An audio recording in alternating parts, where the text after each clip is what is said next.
बज रहे हैं प्राइम इन्फोर में आप सबका स्वागत है और आपके साथ मैं हूं ज्योति मिश्रा। और चलिए प्राइम इन्फोर में आज आपको क्या क्या खबरों में दिखाने वाले बता देते हैं विस्तार से। आज होगी आफत की बारिश, कैसे लोग हैरान परेशान, इसके अलावा आदमखोर पर नकेल कब और क्या है पूरी खबर ये भी विस्तार से आपको दिखाएंगे। दूसरी बड़ी खबर, राहुल की विदेश यात्रा से जुड़ी हुई राजनीति कैसे शुरू हो गई है, गिरिराज सिंह का विदेशी वाला हमला, पूरी खबर विस्तृत डिटेल के साथ आगे। साथ ही आपको यह भी दिखाएंगे कि घाट घाट पर भिखारी समुदाय विशेष के इच्छाधारी, साजिश वाली ये पूरी खबर की इनसाइड स्टोरी क्या है, आगे पूरी डिटेल में एक एक रिपोर्ट होगी। इसके अलावा आपको दिखाएंगे साथ कैसे भारत का वंदे भारत, कितनी लग्जरी कितनी safety Vande Bharat special train की और क्या कुछ खासियत, प्राइम इन्फोर में विस्तार से। बवाल लगातार जारी है। महाविकास अघाड़ी का आज जूता मारो आंदोलन यहां पर हुआ है। विपक्ष के कई बड़े नेता भी इस आंदोलन में शामिल हुए। मुंबई में उद्धव ठाकरे, आदित्य ठाकरे शामिल हुए। कांग्रेस नेता नाना पटोले भी प्रदर्शन में शामिल हुए। छत्रपति शिवाजी महाराज की प्रतिमा टूटने की माफी नहीं मिलेगी, ये कहना है उद्धव ठाकरे का। आपको बता दें इससे पहले महाराष्ट्र दौरे पर प्रधानमंत्री नरेंद्र मोदी ने खुद इस घटना को लेकर हाथ जोड़कर सर झुकाकर माफी मांगी, लेकिन इसके बावजूद सियासत खत्म होने का नाम नहीं ले रही है। अब एमवीए के जो तमाम नेता हैं वो एक सुर में जूता मारो आंदोलन कर रहे हैं और विरोध के लिए अब सड़कों पर उतरे हैं, जिसमें नाना पटोले समेत उद्धव ठाकरे, आदित्य ठाकरे, तमाम बड़े नेता जो हैं वो शामिल नजर आए।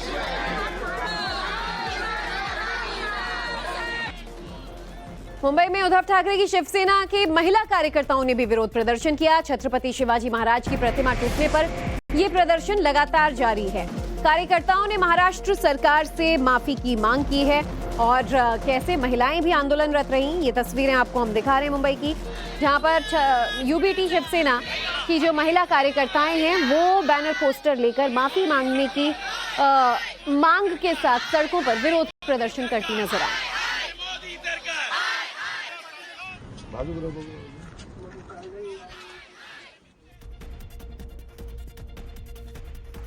इस बीच महाराष्ट्र के डिप्टी सीएम देवेंद्र फडणवीस ने महाविकास अघाड़ी पर जोरदार अटैक बोला है। महाविकास अघाड़ी के प्रदर्शन को सिर्फ राजनीति से प्रेरित बताया। कहा कि इन्होंने कभी भी छत्रपति शिवाजी महाराज का सम्मान तो किया नहीं है, अब उनकी मूर्ति गिरने के बाद सिर्फ सियासत के लिए सड़कों पर उतर रहे हैं ये तमाम नेता। देवेंद्र फडणवीस ने एमवीए पर यह जोरदार अटैक किया है।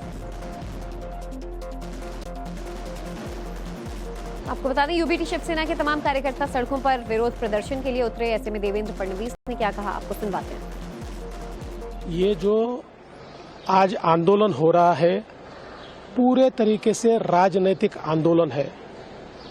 इन्होंने महाविकास आघाड़ी हो, कांग्रेस पार्टी हो, कभी भी छत्रपति शिवाजी महाराज का उन्होंने सम्मान नहीं किया। आप मुझे पंडित नेहरू जी का, इंदिरा जी का एक भी लाल किले से भाषण दिखाइए जिसमें उन्होंने छत्रपति शिवाजी महाराज का उल्लेख किया हो। इतना ही नहीं, नेहरू जी ने तो अपने डिस्कवरी ऑफ इंडिया में छत्रपति शिवाजी महाराज का पूरा अपमान किया। क्या उसकी माफी कांग्रेस पार्टी और महाविकास आघाड़ी मांगेगी? और आगे आपको दिखाएंगे जदयू में प्रवक्ता पद से भारी बारिश से हालात बिगड़ गए हैं। सड़कों पर कई जगहों पर जबरदस्त जलजमाव की स्थिति देखने को मिली है। भारी बारिश के बाद सड़कों पर मानो सैलाब सा सितम देखने को मिला और सड़कों पर पानी भरने की वजह से टू व्हीलर तस्वीरें आप देखिए, फोर व्हीलर डूबते नजर आ रहे हैं। लोगों को चल पाने में भी दिक्कतें हो रही हैं और बहते लोग नजर आए, गाड़ियां बहती नजर आई। कितनी ज्यादा मुसीबत भरे हालात। विजयवाड़ा में सैलाब का ये कहर देखकर आप अंदाजा लगा सकते हैं। और लोगों की मदद के बावजूद पानी में एक युवक गया और बहता चला गया।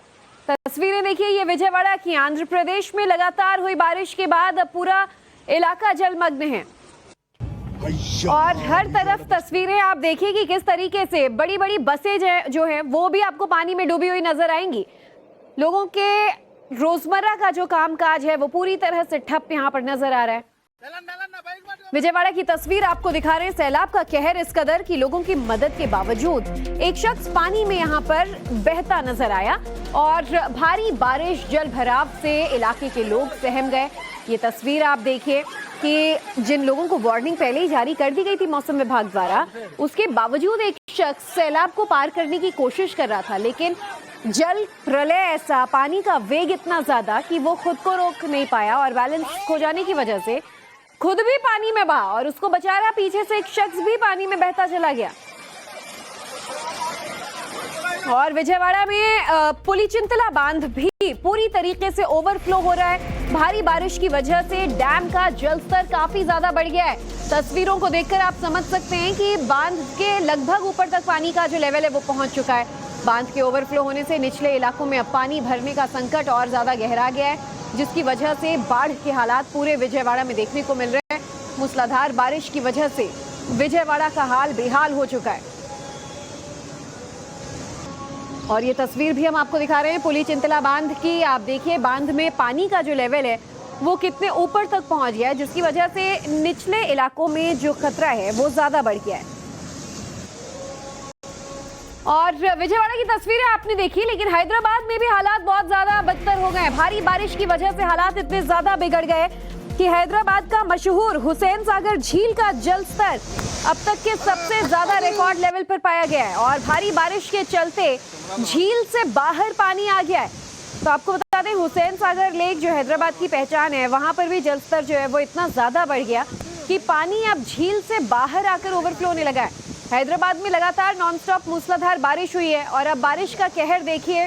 तस्वीरें सामने आने लगी हैं। बारिश की वजह से हो रहे बर्बादी का मंजर देखने को मिल रहा है। हैदराबाद में भी जगह जगह अलग अलग जगहों पर जल जमाव के हालात नजर आ रहे हैं और बारिश की वजह से कैसे हाल बेहाल हुआ उसकी तस्वीरें आप देख सकते हैं। और बड़ी खबर तेलंगाना से ही है। आपको बता दें, तेलंगाना के वारंगल में भी मूसलाधार बारिश का दौर यहां देखने को मिला।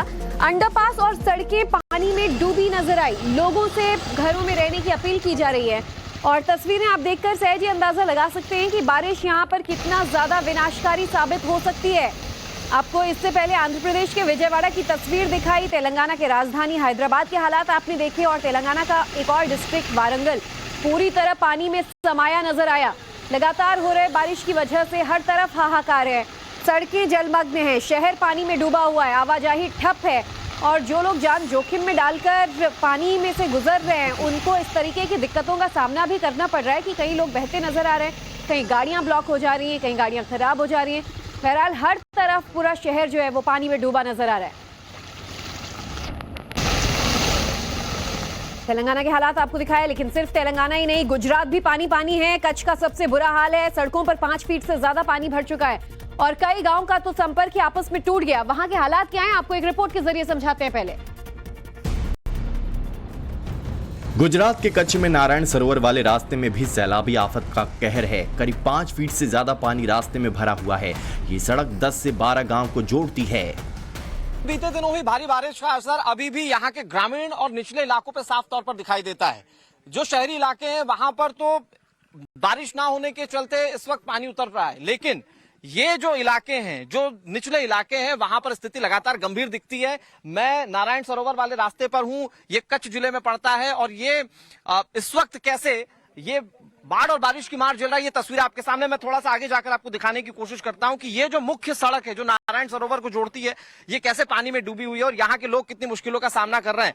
यहाँ के स्थानीय लोग बताते हैं कि इसके उस तरफ, पानी के उस तरफ जो है वो तकरीबन 11 से 12 गांव हैं, लेकिन यहाँ पर पानी मुख्य सड़क पर जमा हो जाने के बाद इनकी दिनचर्या पूरी तरह से ठप हो गई है और पिछले कई दिनों से वो इस तरह से बाढ़ बारिश की मार झेल रहे हैं। मैं कई सारी जनता यहाँ पर मौजूद है, कई सारे लोग हैं। मैं थोड़ा सा संभल कर आगे आने की कोशिश करता हूँ और आपको एक तस्वीर दिखाना चाहता हूँ कि कैसे अपने दिनचर्या को लेकर, अपने रोजी रोटी को लेकर यहाँ के लोगों को जद्दोजहद करनी पड़ रही है। अगर आप देखेंगे तो गोद में बच्चे हैं और अगर उस कोने से इस कोने तक जाना है तो यहाँ पर सबसे जरूरी है कि ये बच्चों को अपने गोद में लेकर जाएं।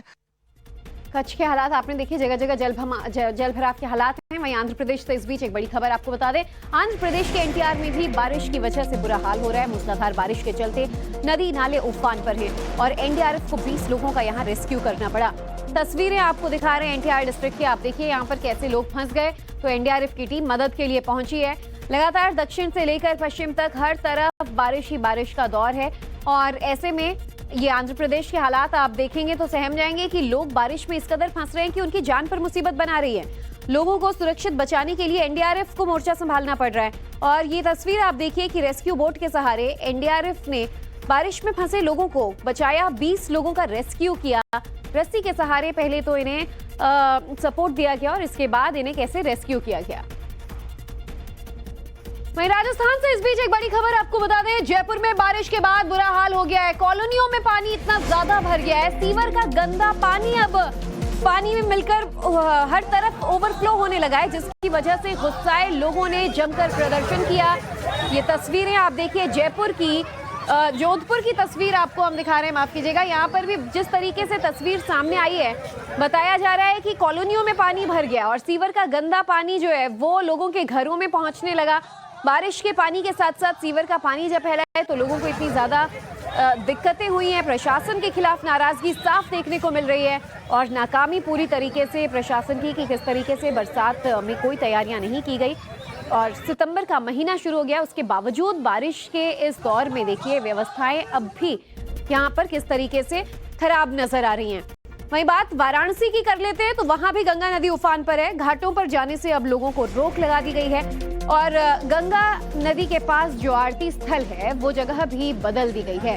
तस्वीरें आपको हम काशी की दिखा रहे हैं। वाराणसी में देखिए गंगा नदी पिछले कुछ दिनों से लगातार लेवल जो है पानी का वो बढ़ता चला जा रहा था, लेकिन अब नदी का पानी जो है वो इतना ज्यादा बढ़ गया है कि गंगा आरती की जगह बदल दी गई है और लोगों के घाट पर जाने पर पाबंदी लगा दी गई है। वाराणसी में मानसून में शायद मुश्किल से ऐसे हालात बनते रहे हों जब गंगा इस कदर ओवरफ्लो हो कि यहाँ पर लोगों के जाने पर पाबंदी लग जाए। तस्वीरें आपको लगातार दिखा रहे हैं, गंगा नदी में पानी का जलस्तर काफी ज्यादा बढ़ गया है। यहाँ तक कि वाराणसी की सबसे प्राचीन मशहूर गंगा आरती का स्थल भी बदलना पड़ा, क्योंकि जहाँ पर खड़े होकर पंडितों द्वारा आरती की जाती है पानी वहाँ भी पूरी तरीके से भर चुका है। घाट डूब चुके हैं, वहाँ मौजूद नाव डूब चुके हैं, लोगों की जो दुकानें हैं वो डूब चुकी हैं और ऐसे में किस तरीके से रोजमर्रा का जो यहाँ पर कामकाज होता है, व्यापार होता है, वो ठप पड़ गया है। इन तस्वीरों में भी आप देख सकते हैं और अक्सर वाराणसी में गंगा आरती देखने के लिए हजारों की तादाद में पहुंचने वाली भीड़ भी नजर नहीं आ रही। वहीं असम से भी आ रही खबर की बात कर लेते हैं। असम से बड़ी खबर आ रही है, गुवाहाटी में मूसलाधार बारिश जो है वो आफत बन गई है। भारी बारिश से जगह जगह पानी भर गया है और अब बोट के सहारे लोगों का आना जाना यहाँ पर किया जा रहा है। असम पहले भी 2 साल पहले भीषण बाढ़ की चपेट में आया था, जिसमें सैकड़ों लोगों की जान गई थी और एक बार फिर से असम में आसमानी आफत जो है वो कहर बरपा रही है। चंद घंटे की बारिश के बाद सड़कों का हाल देखिए, दरिया में तब्दील हो चुका पूरा शहर। ये गुवाहाटी की तस्वीरें आपको हम दिखा रहे हैं। सड़कों पर जब नाव तैरने लगे तो आप समझिए कि महज चंद घंटे की बारिश के बाद हालात कितने ज्यादा आफत भरे हो गए लोगों के लिए। वहीं गुजरात की भी तस्वीरें हम आपको दिखाई। सूरत में तो बाढ़ से हालात सबसे ज्यादा खराब होते नजर आए। मौसम विभाग ने इस बीच भारी बारिश का अलर्ट जारी किया है। क्या कुछ अपडेट्स हैं सूरत से भी, एक रिपोर्ट देखिए। गुजरात के सूरत में बाढ़ से हालात बेहद खराब हैं। हालांकि गनीमत है कि अब चक्रवात का असर कम हुआ है तो बारिश का दौर भी थमने लगा है, लेकिन लोगों के लिए हालात अब भी चिंताजनक हैं क्योंकि मौसम विभाग का अलर्ट जारी है। 2 तारीख और 3 तारीख को थोड़ी बहुत बारिश की बौछारें हो सकती हैं और 5 तारीख जो है वहीं पे फिर नो वार्निंग है। सूरत का उकाई डैम भी बारिश की वजह से ओवरफ्लो है। डैम में 33,000 क्यूसेक से ज्यादा पानी आगे से छोड़ा जा रहा है। वहीं 17,000 क्यूसेक से ज्यादा पानी तापी में छोड़ा जा रहा है। हालांकि बाढ़ की जद से सूरत धीरे धीरे बाहर निकल रहा है। और सूरत की तस्वीरें, वहां के हालात आपको दिखाए। तेलंगाना के महबूबाबाद में भी भारी बारिश का कहर लगातार देखने को मिल रहा है। भारी बारिश की वजह से पूरा रेलवे ट्रैक बताया जा रहा है वो डूब गया है। कई ट्रेनों की आवाजाही भी बाधित हुई है और लोगों को सबसे ज्यादा दिक्कतों का सामना यहाँ पर करना पड़ रहा है। महबूबाबाद की तस्वीरें आपको हम दिखा रहे हैं जहाँ पूरा का पूरा रेलवे ट्रैक पानी में समा गया और जिसकी वजह से ट्रेनों की आवाजाही जो है वो ठप पड़ गई है और इसकी वजह से सबसे ज्यादा यहाँ आने जाने वाले पैसेंजर्स और लोग जो हैं उन्हें दिक्कतों का सामना करना पड़ रहा है। तेलंगाना के महबूबाबाद की तस्वीरें देखिए, पानी का वेग इतना ज्यादा है, हर तरफ यहाँ पर भी जल प्रलय की विनाशकारी तस्वीरें नजर आ रही हैं। मूसलाधार बारिश की वजह से हर तरफ पानी ही पानी है। रेलवे ट्रैक पानी में इस कदर डूबा है कि ट्रेनों की आवाजाही बाधित हो गई है।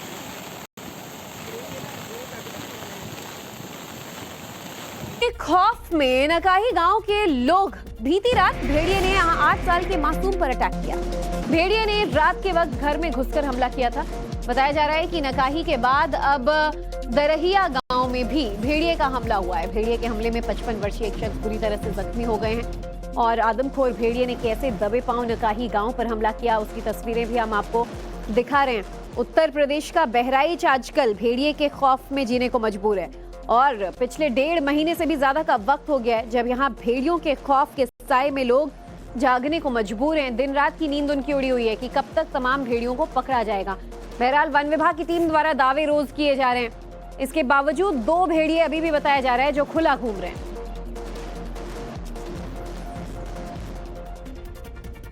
तो इन आदमखोर भेड़ियों को पकड़ने का काउंटडाउन शुरू हो गया है। दोनों आदमखोर भेड़ियों की लोकेशन ट्रेस कर ली गई है। ग्रामीण इलाके में एक टापू पर इन 2 भेड़ियों को देखा गया था। दरअसल हमलों के बाद ये भेड़िए लौटकर टापू पर आ जाते हैं और ऐसे में इन्हें वहां देखा गया। अब वन विभाग की कोशिश है कि कैसे पिंजरा लगाकर इन्हें ट्रैक किया जाए और फिर ट्रैंकुलाइज किया जाए। इससे पहले 4 भेड़िए पकड़ लिए गए हैं, लेकिन 2 भेड़ियों के खुले घूमने की वजह से खौफ अभी भी गांव भर में बरकरार है और रोजाना कहीं ना कहीं से इन भेड़ियों के हमले की खबरें आती हैं।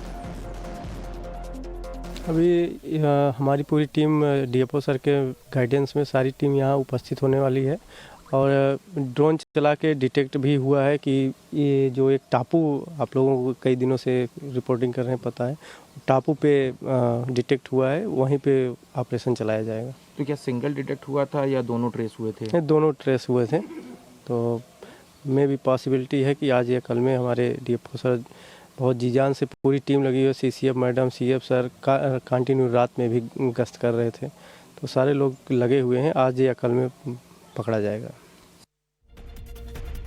इस बीच बहराइच में अब बाकी 2 भेड़ियों को भी ट्रेस कर लिया गया है। वन विभाग की टीम ने इन भेड़ियों के लिए जाल बिछा दिया है। बताया जा रहा है कि कल तक दोनों भेड़ियों को पकड़ा जा सकता है। वन विभाग द्वारा तमाम कोशिशों के बाद अब और 1 दिन का इंतजार करना पड़ सकता है। जानकारी के मुताबिक इन दोनों भेड़ियों को भी वहीं ट्रेस किया गया है जहां से पिछले भेड़ियों के झुंड को पकड़ा गया था। वन विभाग ने इन भेड़ियों के ट्रेस होते ही जाल लगा दिया है, बिछा दिया है और कल तक ये दावा किया जा रहा है कि इन 2 भेड़ियों को भी पकड़ा जाएगा। वहीं बहराइच जिले के जिन गांव में बीती रात आदमखोर भेड़ियों ने अटैक किया, वहां स्थानीय लोग किस तरह अपने स्तर पर अभियान चला रहे हैं। ग्राउंड जीरो से मेरे सहयोगी हिमांशु दीक्षित की एक एक्सक्लूसिव रिपोर्ट आपको दिखाते हैं। देखिए, जहां से भेड़िए को ट्रेस किया गया था, अब हम लोग वहां जाकर उस भेड़िए को ट्रेस करने की कोशिश कर रहे हैं कि कहां पर उसको देखा गया था। देखिए, कुछ ग्रामीण हैं, गांव वाले हमारे साथ में और हम सभी लोग वहां पर चढ़ने की कोशिश कर रहे हैं, जाने की कोशिश करेंगे और कैसे ये ऑपरेशन पूरा होता है ये बताने की आपको कोशिश की जाएगी। चलो दादा, चलिए।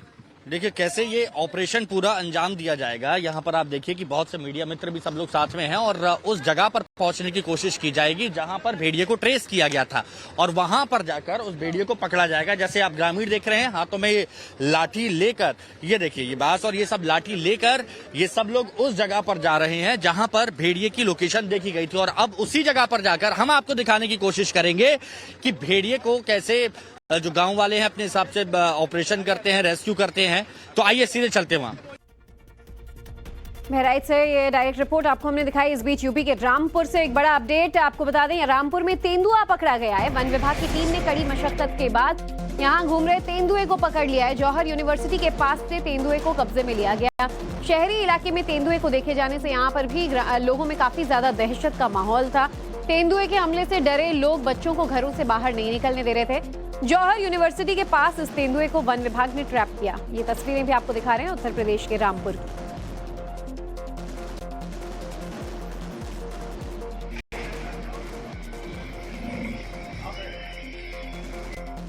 और एक तरफ रामपुर किया गया है, केसी त्यागी ने बताया कि निजी कारणों से इस्तीफा दे रहे हैं। कई मुद्दों पर पार्टी लाइन से अलग बयान अक्सर वो दिया करते थे और कई मुद्दों पर विपक्ष के सुर में सुर मिलाते थे।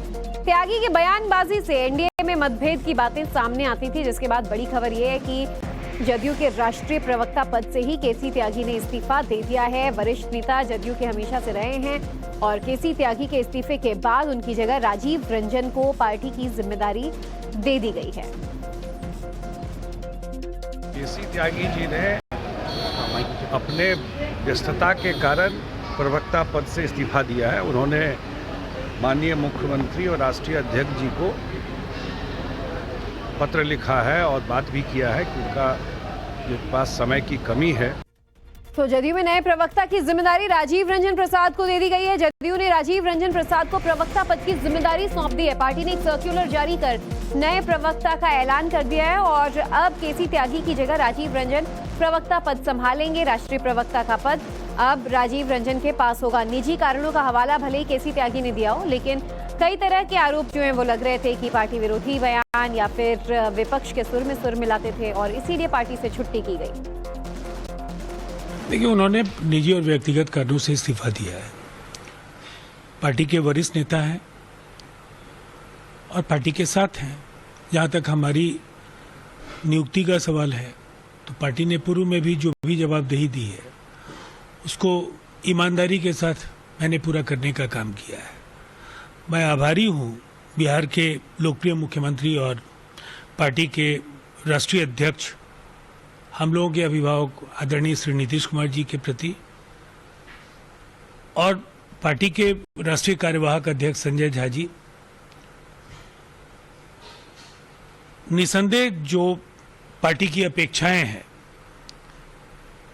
उस कसौटी पर मैं खरा उतरने की पूरी ईमानदारी के साथ कोशिश करूंगा।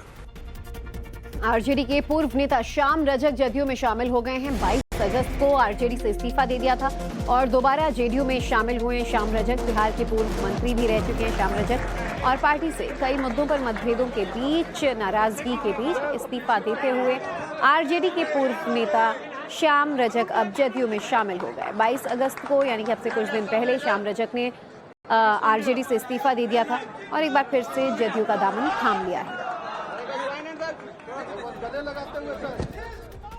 इस बीच राजधानी दिल्ली से बड़ी खबर, जहां बीजेपी ने आज जोरदार विरोध प्रदर्शन किया है केजरीवाल सरकार के खिलाफ। सड़क पर बीजेपी के कार्यकर्ता हल्ला बोल नजर आए। बीजेपी द्वारा आरोप लगाया जा रहा है कि बिजली पानी बिल को लेकर आम आदमी पार्टी सरकार जो है वो बिल्कुल भी गंभीर नहीं है, काफी ज्यादा घोटाले किए जा रहे हैं। प्रदर्शन में दिल्ली बीजेपी के कई बड़े नेता भी शामिल हुए। अरविंद केजरीवाल ने दिल्ली की जनता को लूटने का काम किया था, हम उसकी हकीकत दिखाने आए हैं। ये 10/8 की झुग्गी है, 4000 का बिल है, 1000 रुपए के टैक्स लगे हुए हैं, ये गंदा पानी है। अरविंद केजरीवाल, तुमने ये कहा था देने के लिए, तुमने तो कहा था बिजली का बिल 0 होगा, तुमने तो कहा था पानी फ्री मिलेगा, तो ये पानी मिल रहा है पीने को। बिजली का बिल 4000 है, किसी का 20,000 है। अगर 10/8 की सेवा बस्ती में रहने वाली बहन का बिल 4000 रुपए आ रहा है, जिसमें एक पंखा एक लाइट चलती है, तो ये गरीब आदमी कहाँ जाएगा, कहाँ से अपना पेट भरेगा। तो अरविंद केजरीवाल, आम आदमी की पार्टी की सरकार ने दिल्ली वालों को, गरीब लोगों को, सभी दिल्ली वालों को लूटने का, ठगने का और चोरी करने का काम किया है। दिल्ली बीजेपी अध्यक्ष को आपने सुना, लेकिन इन आरोपों को लेकर दिल्ली की आम जनता का क्या कहना है इन मुद्दों पर, आपको सुनवाते हैं। रह तो रहे हैं, मतलब 8/8 के कमरे में रह रहे हैं और वही हमारा 9,000, 10,000, 7,000 बिजली का बिल आ रहा है। बिजली की भी समस्या, बिजली के बिल ज्यादा हैं और शौचालय हमारे में आज भी जाके देख लो, कीड़ा भरे हुए और ऊपर कीड़ा आ रहा है, बताओ, और ऊपर से पानी टपक रहा है। कोई समस्या अभी तक नहीं है, देख लो, कई कंप्लेंट दे चुके हम, अभी तक कोई समस्या नहीं हो रही। विधवा पेंशन हुई, विधवा पेंशन आज दिन तक किसी की दोबारा बनके तैयार नहीं हो रही, इतने परेशान है। हम इस चीज के लिए कर रहे हैं कि एक तो हमारी इतनी कमाई नहीं है, बुजुर्गों की पेंशन नहीं है और बिजली के बिल एक की जगह 4 गुना बढ़कर दे रहे हैं और बाथरूम तो बहुत ही ज्यादा समस्या है। रोज ही ऐसे कीड़े चलते हैं, पानी टपकता है, हर चीज है। सोचो कि हर व्यक्ति एक न एक हॉस्पिटल में जा ही रहा है यहाँ से। ये बिजली बिल है आपका, ये 2040 रुपए का बिल है। क्या घर पे एसी चलाते हैं? और पंखा चलता है, बल्ब और पंखा चलता है, बस। अब क्या करें बताओ। 200 यूनिट के सब्सिडी के बावजूद भी जो है ये 2440। क्या करेंगे, पैसा नहीं होता है तो कर्जा निकालते हैं। बहू मेरी खत्म हो गई, 2 बच्चे हैं, तो क्या करें बताओ। बच्चे थोड़ी रहेंगे बगैर लाइट के। इस बीच अगली बड़ी खबर, अमेरिका के दौरे पर जाने वाले राहुल गांधी 3 दिन के अमेरिका दौरे पर जाएंगे। आपको बता दें 8 से 10 सितंबर तक अमेरिका दौरे पर रहेंगे राहुल गांधी। इंडियन ओवरसीज कांग्रेस के अध्यक्ष सैम पेत्रोदा ने इस बात की जानकारी दी है। अमेरिका में प्रवासियों और व्यापारियों से और नेताओं से मुलाकात करेंगे राहुल गांधी और बताया जा रहा है कि 8, 9, 10 सितंबर 3 दिन के अमेरिका दौरे पर वो रह सकते हैं। वहीं राहुल के प्रस्तावित अमेरिका दौरे पर अब गिरिराज सिंह ने निशाना साधा है। राहुल गांधी विदेशी ही हैं। राहुल गांधी का मन विदेश में ही लगता है, आरोप लगाया गिरिराज सिंह ने। कहा कि उन्हें देश में कुछ नया नहीं दिखता और इसीलिए वो विदेश जाते रहते हैं। तो अमेरिका दौरे को लेकर बीजेपी द्वारा भी आरोप मढ़ दिया गया। राहुल जी विदेशी हैं, विदेशी यात्रा, विदेश में मन लगता है, देश में उनको नहीं कुछ दिखता है, इसलिए विदेशी चाहत है, विदेशी यात्रा करते हैं। ये समय भारत के अंदर उनके द्वारा समाज में विभेद फैला के, जहर फैला करके विदेश यात्रा पे जाते हैं, देश में तो रहते नहीं। इनका नाम ही विदेशी रख दिया जाए तो कोई दिक्कत नहीं। और खबर इंदौर से है। इंदौर में कैफे संचालक पर गोली चलाने की घटना। स्लीपर वंदे भारत भी लॉन्च किया जाएगा। पहली वंदे भारत स्लीपर का निर्माण लगभग पूरा हो गया है और बेहद ही आलीशान अंदर की तस्वीरें एक ट्रेन की सामने आई हैं। 20 सितंबर तक स्लीपर ट्रेन का पहला सेट आउट हो जाएगा और जानकारी के मुताबिक वंदे भारत स्लीपर ट्रेन 20 सितंबर को बंगलुरु के BEML प्लांट से रवाना होगी और ये ट्रेन दिसंबर यानी करीब 2 महीने बाद रेलवे ट्रैक पर दौड़ती भी नजर आएगी। खबरों की माने तो देश की पहली वंदे भारत स्लीपर ट्रेन अहमदाबाद से मुंबई के बीच चल सकती है। इसके ट्रायल की तैयारी भी अब चल रही है।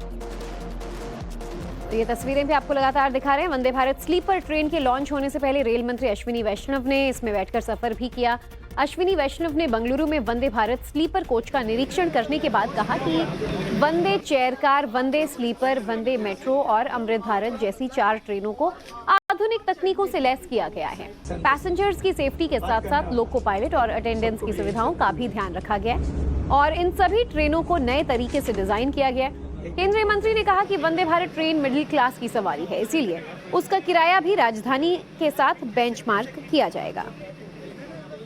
बहुत ध्यान रख के, बहुत केयर के साथ कई सारे safety features, passenger amenities, staff के लिए सुविधा, इन सब को ध्यान में रखते हुए वंदे चेयर कार, वंदे स्लीपर, वंदे मेट्रो और अमृत भारत, इस तरह की 4 ट्रेन्स का जो कॉन्फ़िगरेशन है, इसमें मॉडर्न टेक्नोलॉजी, सेफ्टी, लोको पायलट्स के लिए स्पेशल फैसिलिटीज़, जो सर्व करने वाले स्टाफ हैं, जो लिनन देते हैं या फिर जो फूड सर्व करते हैं, उन सब के लिए स्पेशल फैसिलिटीज़, ये सब ध्यान में रखते हुए नई डिज़ाइन के साथ चारों की चारों ट्रेन कॉन्फ़िगरेशंस बने हैं। और साथ ही साथ ये मिडिल क्लास की सवारी है, इसलिए अफोर्डेबल फेयर रखा जाएगा, राजधानी के साथ इसको बेंचमार्क करके रखा जाएगा। और ये ओवरनाइट जर्नी के लिए रहेगी, यानी करीब 800 से लेके 1200 किलोमीटर की जो जर्नी है, यानी रात को 10 बजे 9 बजे के आसपास आप इसमें चढ़ें और अगले दिन सुबह कंफर्टेबली उतर जाएं। इस तरह की ये चीज़ें इसमें ध्यान रखा गया है।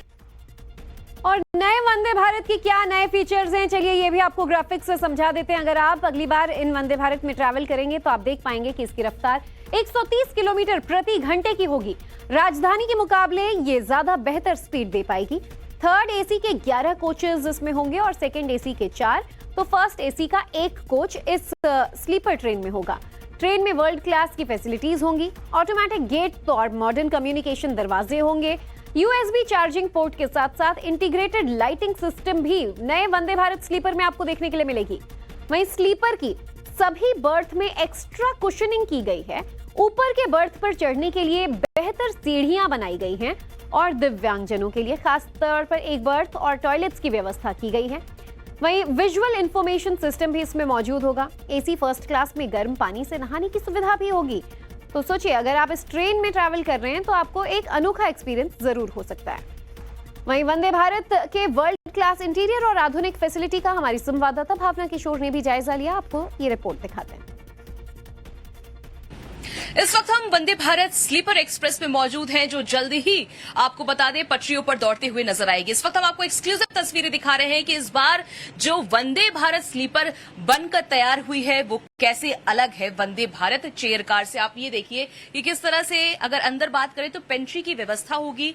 ये जो आप बेड्स देख रहे हैं, अगर आप बात करें, सबसे पहले ये तस्वीरें हम आपको दिखाते हैं कि ये जो बेड्स आप देख रहे हैं ये उन अटेंडेंट के लिए है जो ट्रेन में आपकी मदद के लिए होते हैं, जो आपको हेल्प करने के लिए होते हैं, उनके लिए इस बार आप देखिए किस तरह से अलग से बेड तैयार किए गए हैं। हर कोच में 2 से 3 अटेंडेंट होते हैं। अब हम जैसे जैसे आगे बढ़ते हैं तो हमें कई सारे यहाँ पर आप देखिए ये जो एलमेरा टाइप का आपको नजर आ रहा है, ये लगेज रखने के लिए होगा, स्टोरेज के लिए होगा। इसके साथ ही दूसरी तरफ हम आपको तस्वीर दिखाते हैं कि किस तरह से पेंट्री का एक इम्पॉर्टेंट रोल जो है वो यहाँ पर किस तरह से होगा।